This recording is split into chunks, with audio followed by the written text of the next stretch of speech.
Today we've got with us Marco Missinato. Is that how you pronounce your name?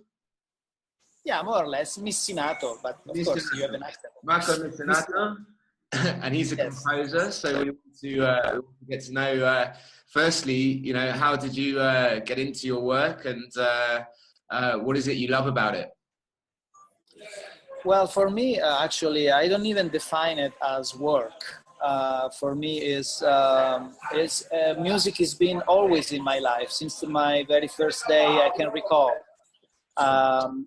Is the way for me to dissipate the illusion of separation, sounds and music. And so since I was little, I was always involved with, always had this desire to compose music, to create melodies, to hear melodies, in order to facilitate an ambient, a situation where people would feel oneness. Right, yeah. So that was really my visceral intent when I would come to music, and still it is today. But now, of course, it's much more sophisticated, the vision and the intent. Wow, amazing, yeah. Yeah, because it says in your on your page that I was reading that you say this: the more I allow myself to shift in a state of no mind in which emotions are running freely, the more the melodies come through. Exactly, yes. The creation of melody. Okay, so let's back up for a moment. So in my perception, everything comes from sound. Yes. Everything that exists, it crystallizes first in a term of vibration on sounds. When sounds take place, people like me start to put together sounds in what we call melodies. The principle of melody, the process of melodies it's a very mysterious one. And it's not something you can learn in school. In school, you can learn how to play a piano, how to arrange, how to program, how to produce. But when it comes to melody, it's just something that is come from your soul. Yeah. And so, yes, the more I step in a situation where the mind is not involved in the creative process, the more the melodies can come through. That's what I meant with that quotation. Right, yeah, because you go on to say about that you haven't really got supporting education in music when you're talking about your dream. And I wonder if, you know, if, because my brother is a piano composer, organ composer, but he's gone the school route, you know, he went through grades 1 to 8 and then university and now doing a master's. And I actually was a little bit annoyed with him because I gave him an email address of someone in France I met who was friends with John Williams, you know, the Star Wars composer and everything. And he lost the email address and then went off to pay to do a master's course, 10,000. But I guess the question is, so would you say that education regarding music can put constraints on people playing music? I think education in general is as it is today, this has been for many, many years, it is a program. It programs us. So it's not necessarily a bad thing, but you have to be extremely intelligent to absorb information that programs you and still maintain a high level of freedom in your creativity. It's very, very difficult. Yeah. For me, I choose not to follow the educational system because even when I was a child, I felt a strong contraction intuitively. I felt that was not something I was supposed to do. So for me, being an educated musician wouldn't have not worked. But for other people, it might work. It depends how much in tune you are with your female energy. Sure. Which is the intuitive part of your system. Yeah. The more you're in tune with the female energy, the less you need somebody to tell you how to do things. Because that's what educational is. It's somebody decided that this is the right way to do music and this is not the right way to do music and I'm going to teach you the right way. But that rightness has been created by somebody down in the road. And it worked for that somebody. It might not work for you, it might work. That's something you will have to discern. Everybody is unique, right? Yes, exactly. Yeah, but that's I think it works for everything, not just music. For any situation, you have to establish yourself in terms of resonance. What is it that speak the truth to you? And most of the time, for me, it's always going to the direct experience rather than go to somebody to tell me how to do things. Yeah. Well, I'm with you on that one. I've been doing that for a number of years myself now, and it's far better than when I was in education and feeling suppressed and indoctrinated, for want of a better word. But, yeah, one of the things you say, which I thought was lovely in your dream. Do you mind if I read from your page? No, absolutely not. Of course. Okay, so let's see, where was I? It's here. In the dream, I see thousands of us coming from everywhere on earth, gathering around the music, fully embracing the love and the oneness, purging from the pure notes and the lovingly healing sounds of the many musical instruments. Yes. I see sacred geometry. I see sacred excuse me. I see sacred geometry shapes, breathtaking, ever-changing lights and colors, images of love, all blending and dancing together with the music, embracing both the players and the listeners, taking all of them into oneness. Yes. Yes. That's fantastic. It sounds almost like a psychedelic dream. Yeah, that is literally, truly my dream since I was a little child, to bring oneness and unity among the people and anything that exists live through the power of music. That's my deepest intent. Mm-hmm. When I mention sacred geometry, I mean the dissipation of sacred geometry, because that also is part of the matrix. So basically with the sound, with the music and with the melodies, we basically break all the matrix structures and get into this oneness where the polarity is not dancing anymore, and we are just united in one, and we understand that we are all one and everything is love. Mm-hmm. That's the ultimate dream. And I think music can achieve that when the artist has a 100% pure intent in his art. Mm-hmm. And you said also that you enter a deep meditative state when you're creating your music, so that the higher frequencies come to you. Yes, well, meditation basically is a situation where the mind is not involved in your experience. The thinking mind. What? The thinking mind is not involved. The thinking mind, of course, yeah. Basically the ego, yeah. Right? Mm-hmm. Because the ego is always concerned about past and future, and is constantly seeing things as separate. If you step out from that energy field and get into your in your belly, in your heart, in your soul, that's where you have a very fast conduit with source. And that's where you can grab information from higher dimensional reality, which is still you, but in a broader, higher level of appreciation. Uh-huh. And then from there, you can bring it here. This is what we are, all of us in the planet, came here to do. By exercising our own inner gifts and stepping into our heart and imagination, we connect with our higher non-physical self, and we bring into the third dimensional experience a much broader experience, so that we can expand what we have here. Yeah. So yes, that's exactly what I do with music, and it's something that is not just for a few elected special people. It's something that is available to all of us. We are all special and unique, right? Yeah, there's genius within each and every one of us. Yes, exactly. Yeah. So in my own gift, which is music, I project into that vision the ultimate result. Wonderful, yeah. Well, on that note, we're setting up something here called Global Freedom Festival. I don't know if JJ or Jean Marie have talked to you about it at all. Say again, what did you say?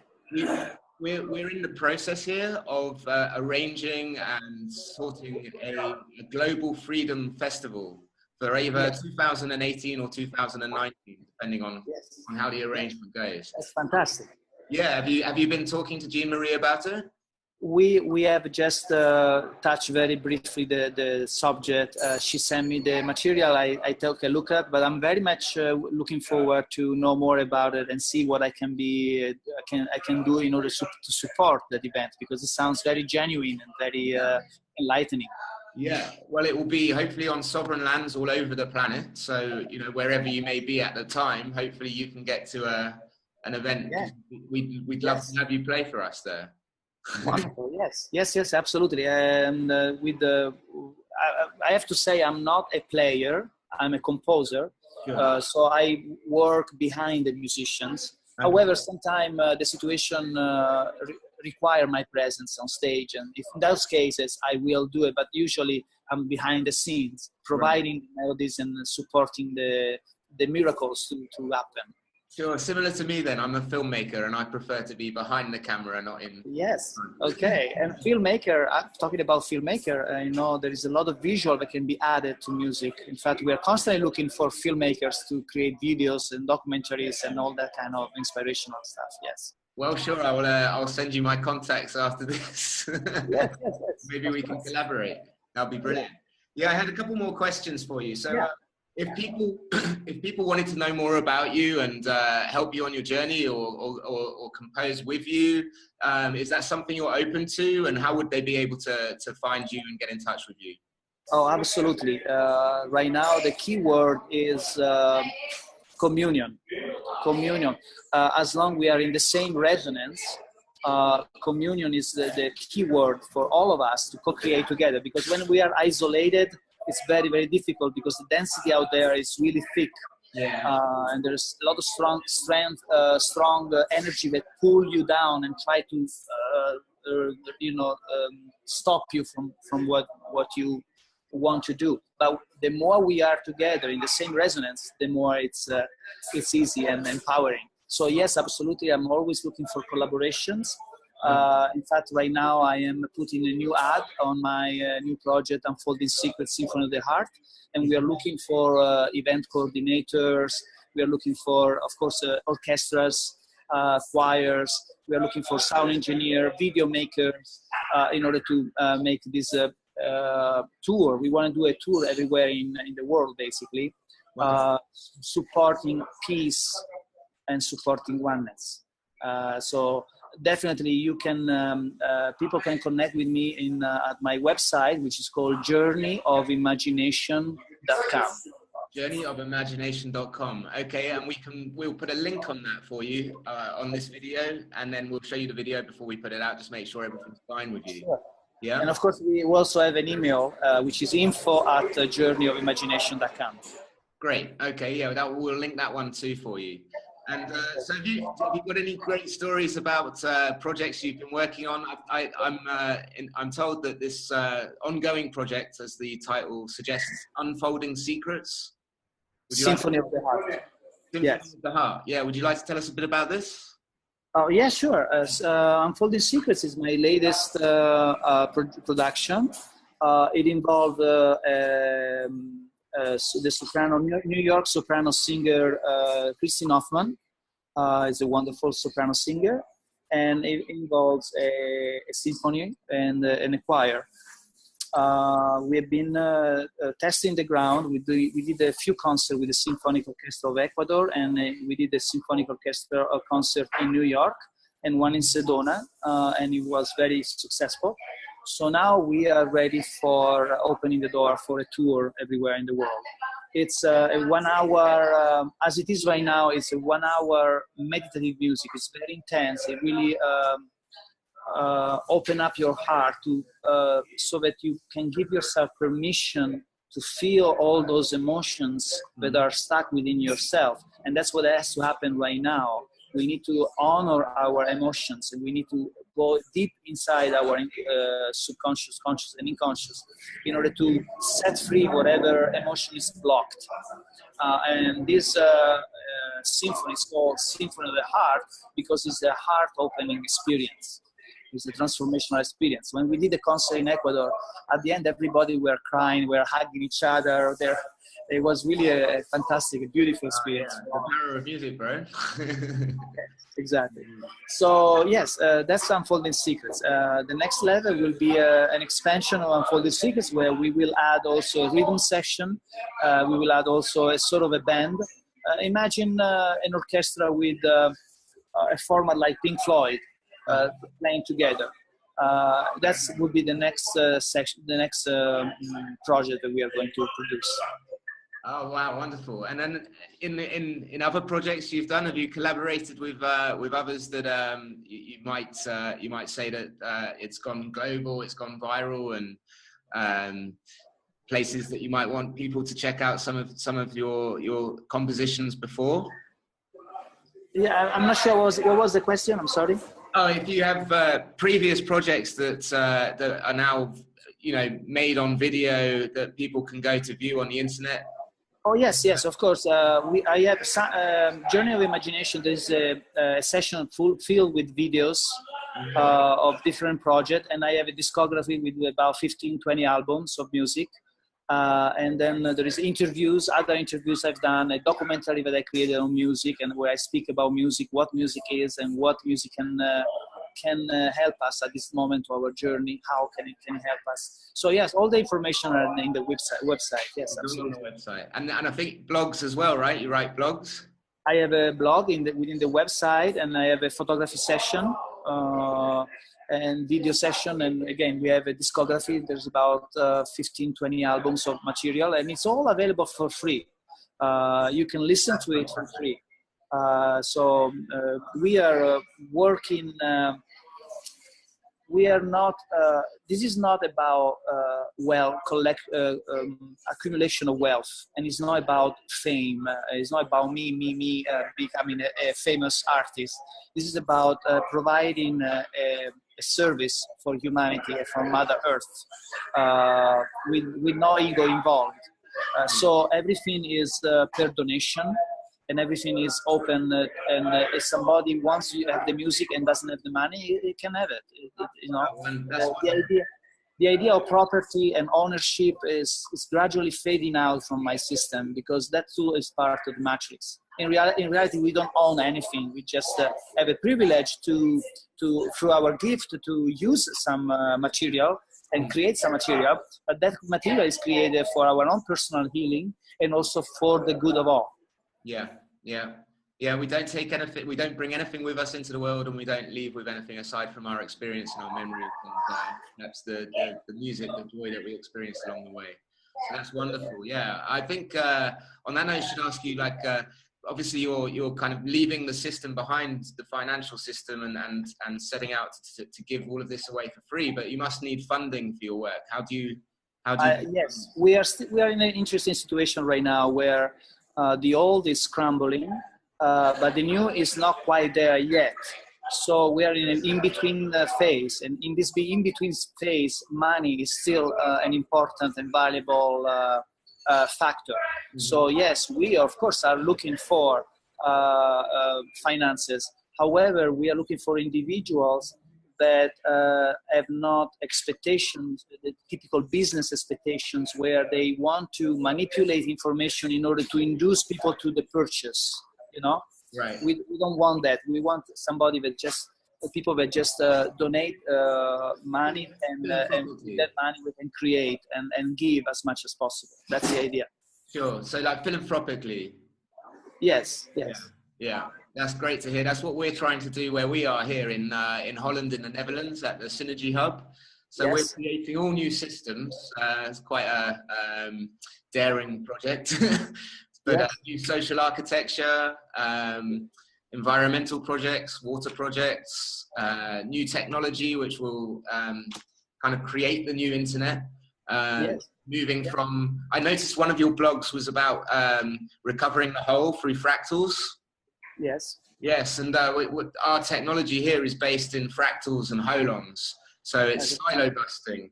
Silo listening on the if your institution, your community needs music, you are most welcome. If my music can be of service, you can always use it. That's not a problem. That would be wonderful. Yeah, I think we need more music here. We're trying to fit the building up with more rooms for healing and music and meditation and all sorts of things that people can come and heal with. That's great. Wonderful. Yeah, and I think I wanted to read one or two more things that I read on your page. Yes. So one of them was this, which is I see such experience. I'm guessing you're talking of your dream, your dream with the music coming and healing everybody. So, and you say, I see such experience happening over and over again through the many cities and locations of the planet, illuminating and bringing the experience of love and oneness, opening millions of hearts everywhere in the world. Yes. Yes. Well, basically, yes. That's a very precise vision that I always record in my dreams, and it's exactly what is happening right now. You see, what is happening is that we have 7 billion people, and most of these people are still completely identified with the system. And the system is crumbling right now. So there will be a time where many people will be lost. There will be, people that don't know anymore what is real, what is not real. It's happening now. It's happening right now, exactly. And that's where people like me and hundreds and thousands of people, we are many in the planet, will be very much busy, in demand, because we will literally kind of help the masses to find a deeper connection and start to look within themselves, because they've been trained to look always outside of themselves for the answer. Yeah, absolutely. And to look inside, they take a level of the responsibility that scare a lot of people. So the arts, the music can a little bit support that very scary process for many. Yeah. And that's the vision. I can see this recording in every city in the world, and that's basically what it's all about. And then it goes on to say, I also see how the experience creates large streams of abundance in support of the children and our Mother Earth healing. Yes. Yes, this is basically what we're going to do. We are basically teaming up with Mother Earth. Mother Earth right now is in a correction mode, is correcting what needs to be corrected in order to go back to our original blueprint.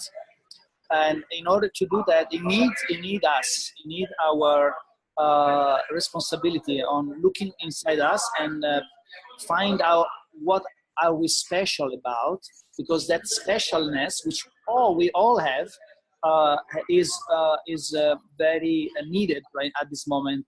To take responsibility for this specialness and to take action. So particularly taking action, that's the last part of the equation that many people lack. They don't take action. They are aware of many things, but they don't go for the action. Yeah, there's still that blockade. We were having the same conversation with someone last night who was saying, but I need to pay my bills. I need to, I need to survive. And how do you just leave the system? It's really difficult. But I found, just for myself, I'm sure you may have found the same thing. Lots of people here have. That is that when you take the plunge and you get out of the system as much as you can, the universe it opens its doors and it does support you. There are other ways. And that's what's needed. The system itself, in my mind, is totally broken and needs to be completely transformed, transmuted, changed absolutely from the ground up. Yes. And I wrote this in my about section, where I wrote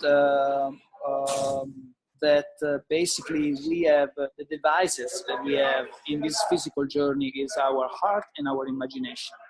Because 99% of what comes from the outside world is either manipulation, or it's a lie, or it's small pieces of truth that fused with a lot of deceptions. And that's, in a way, is valuable for us because it pushes us to raise up our level of discernment, the ability to discern what is real from what is not. And we can do that only by focusing on our heart and our imagination. And the only truth external device that we have is nature, to connect with nature, connect with the trees, with the ocean, with the clouds, with the country, the forest, whatever the animals. Those are the portals, our creative imagination, our heart and soul and nature. And I would add also to that the art of making love, or love making. Love making also, when it's pure, can open up to our higher self, our higher. Yes, I was reading your blog. So that was about being the true mirror of someone else. Yes. Yeah. You explain a little bit about that, please. Say again. I'm sorry. Oh, please do explain a little bit about this being the true mirror for someone. You know, when you're making love and you're doing it purely. Yes, well, the reason why a female and a male get together, or a male, a female for some people, is because we become mirror of each other. Is the only reason why we do this is to create an inner expansion, a more higher level of awareness of what we are by looking at our mirror. And there is no more powerful mirror than our lovers, because with our lovers we open up completely. Not all people have the ability to do that, but that's the intent, to find little by little the courage to open up. And the more you open up to your female or male companion, the more the mirror can show you what needs to be done for you to go to the next level. So right. Yes, absolutely. Yeah. The lovemaking is one of the other devices that we have available right now. However, there is a lot of deprogramming that has to be done in that department, because the art of lovemaking has been infected with so much deception and misleading informations, particularly from the religion system, from the educational system, even from our families, but not maliciously, but they give us shame. Sometimes they give us guilt. What is right and what is wrong is very messed up. So we really need to tap into our inner source in order to find out the truth, and then apply that inner soul communication into the direct experience, and then get to the result ourselves most of the time. Yeah, well, I certainly hear what you're saying. As a British man, you know, the sense of shame that people carried around is palpable. You can see it with British people, especially. Well, yeah, I think it's the whole world is filled with the shame. They had to. We are human beings are so incredibly powerful, and when there is no way that you can convince a man or a woman that just made love and had a wonderful orgasm to go and kill somebody in a war. There is no way. Energetically, it will not happen. So in order for them to keep the war going, which is the way how they keep the control, they have to demolish our ability as lovers, as many other things they have to do. But that was one powerful one. They have to shut down the female energy, and in order to put us in a mental situation. So that now sexuality is mental. It's all about always about pornography, or is how your shape of the body is, or how you move your body, or what you say. It's all mental. It's not anymore coming from your inner world, right? So, but back to music. Music also can help facilitating the reactivation of the female energy. So it's all come together, really. Yeah. Well, and dancing. I was lucky. And dancing, absolutely. Yeah, I was lucky enough to travel South America for a year, and having come from England, where people are very robotic and rigid and don't dance unless they have a lot to drink or other things, then you know they're very, very rigid, very robotic. But over in South America, everybody is playing music and dancing. It's very colourful. You know, the houses are all different. This, I think, makes a big difference too. Is that, again, it's art and music, the same force for good. The houses in South America are all beautiful, different colours. You know. In England, they're all the same colour, very dull, very grey. Over there, everything was more vibrant, dancing, laughing, pure, simple things about life, rather than the stresses of the Western world. Well, yes, the Western world is completely taken. Basically, everybody are running. Most of the people don't really know where they are going, really. they are caught up in the run and they are constantly distracted. You know, the system is really good on creating distractions.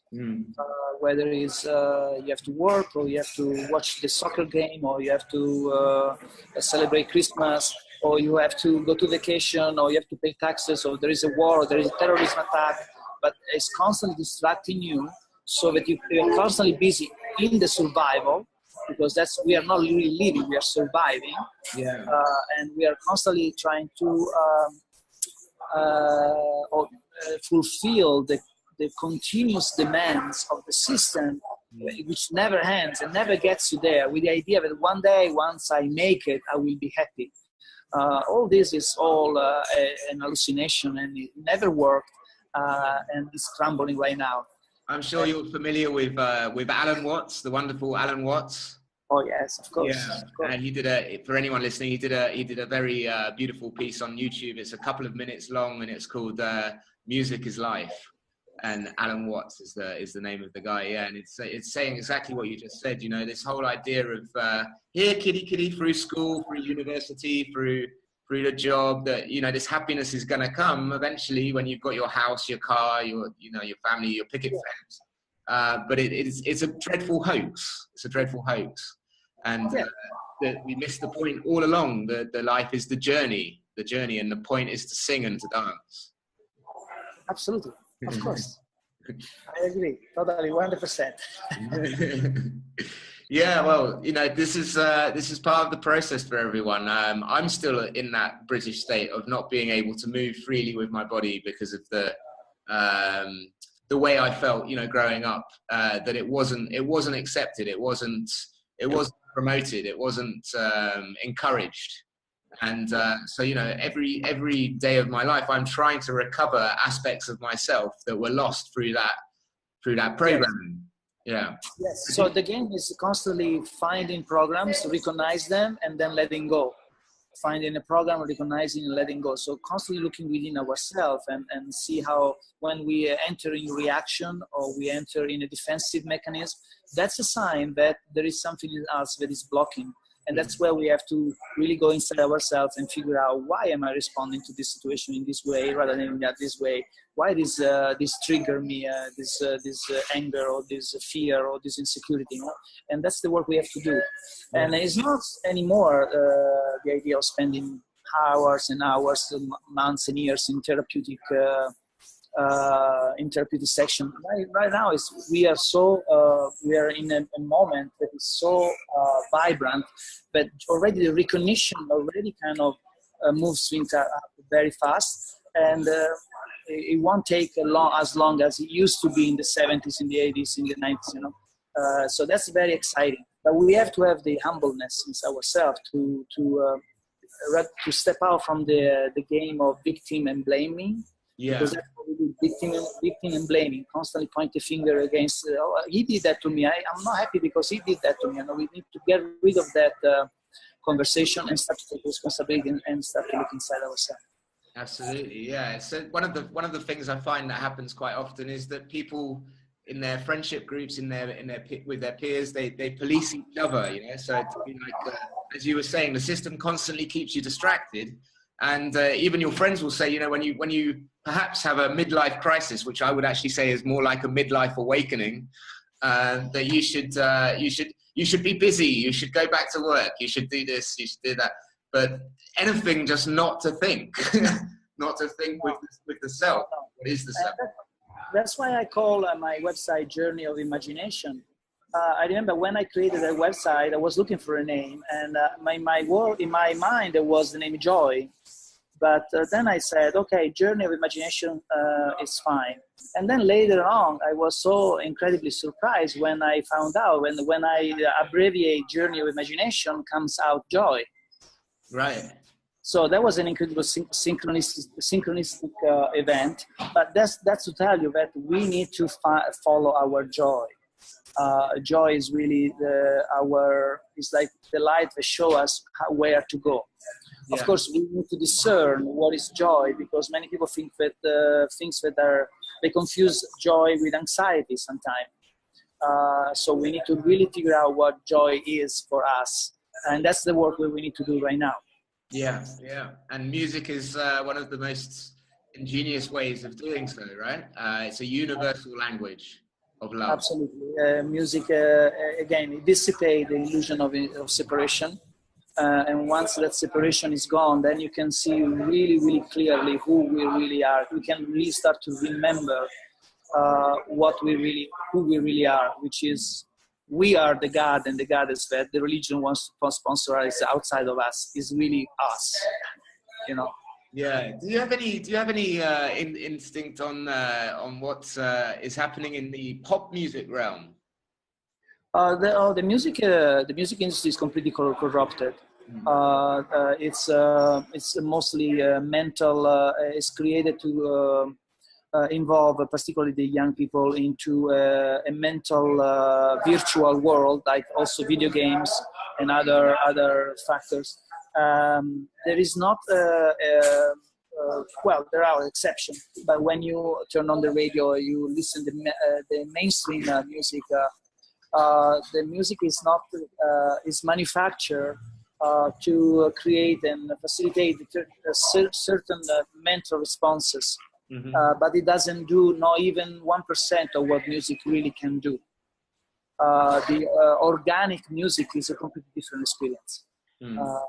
So we need to also apply discernment in what kind of music we listen, because most of the music out there is manipulated by the industry, and the industry is controlled by the system.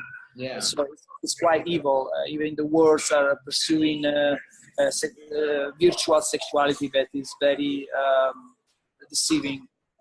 They're pursuing also this fake false love, which is not love but is neediness. So I need you to be happy. That's a message, a common message in most of the songs, you know. So you are responsible for my happiness. Without you, I cannot live. How many songs there are like that, you know? And we need to communicate new lyrics with higher level of content that is more in line with what people need to hear today. Oh, I agree. I agree wholeheartedly. I think it's as well as just lyrics and music, you know, the language that we use every day, the words that we use in our conversations sometimes can have such a powerful effect. Absolutely, absolutely. And that's why the industry is so polluted with the deceiving vibration. Also, the frequency are very dark. Most of the time, they're very dark, very, very shallow and very dark, and they're filled with the symbolic messages that respond to darkness. Yes. Yeah, the whatever you want to call it, the Illuminati or yes, all that. Yes. So in my personal journey with music, I'm open to connect with the record company, but it has to be a record company that has completely different parameters. Yeah. The usual record companies I won't even look at them. No. Don't sell your soul. Yeah, exactly. Well, that's great, Marco. I'll let you get on. Thanks very much for talking with us this morning. Thank you. We've got a friend here to say hello to you quickly. Oh, okay. Marco, it's Jean Marie. I just want to tell you how I am that you're here. It's just beautiful. You got beautiful words, and I just love you to death. Thank you. I love you very much, Jean Marie. I never met you, but I already feel that I love you so much. Thank you for allowing me to be here with you guys. I really appreciated your time. And anytime you need music or you need support or you need a communication, just you know how to find me now. Oh, brilliant, Marco. Thanks very much for that. And you're also very welcome here anytime you like at Rotterdam. Okay. Yes, absolutely. We'll chat more about your project in the future. Brilliant. Okay, thanks very much, Marco. Have a great day and speak again soon. Thank you, Marco. Thanks. Bye-bye.